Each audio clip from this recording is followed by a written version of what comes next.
Vitamin supplements ఏది ఏ part of the day తీసుకుంటే బెటర్గా అబ్జార్బ్ అవుతుంది చూద్దాం. వైటమిన్ D3 ఇది fat soluble vitamin. Usually large meal of the day తో కలిపి తీసుకోవాలి. మిల్క్ అండ్ నట్స్ తో ఇది బెటర్గా అబ్జార్బ్ అవుతుంది. వైటమిన్ D3 నైట్ అవాయిడ్ చేయండి, ఇది కొంచెం స్లీప్ డిస్టర్బెన్స్ క్రియేట్ చేస్తుంది. B12 ఇది లైట్ మీల్ తో కానీ ఎంటీ స్టమక్ తో కానీ తీసుకోండి. మార్నింగ్ ఆర్ మిడ్ ఆఫ్టర్నూన్ లోపల తీసుకోండి. ఇది నర్వ్ స్టిమ్యులేషన్ని కాజ్ చేస్తుంది అండ్ ఎనర్జీ ఇస్తుంది. సో నైట్ తీసుకుంటే రెస్ట్లెస్నెస్ ఉంటుంది.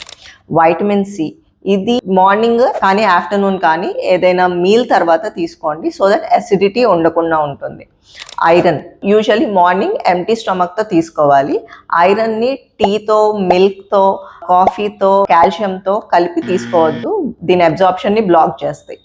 కాల్షియం ఈవినింగ్ కానీ బిఫోర్ బెడ్ కానీ తీసుకోండి. బాడీ బోన్ రిపేర్ చేసుకుంటుంది. సో నైట్ టైమ్స్ ఆ టైంలో బెటర్గా బాడీ యూజ్ చేసుకోగలుగుతుంది కాల్షియం.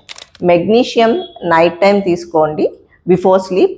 మజిల్ రిలాక్సేషన్ కాజ్ చేస్తుంది అండ్ బెటర్ స్లీప్ ఉంటుంది. మల్టీవైటమిన్స్ అయితే ఇందులో fat soluble, water soluble vitamins రెండూ ఉంటాయి కాబట్టి మార్నింగ్ విత్ బ్రేక్ఫాస్ట్ తీసుకోండి.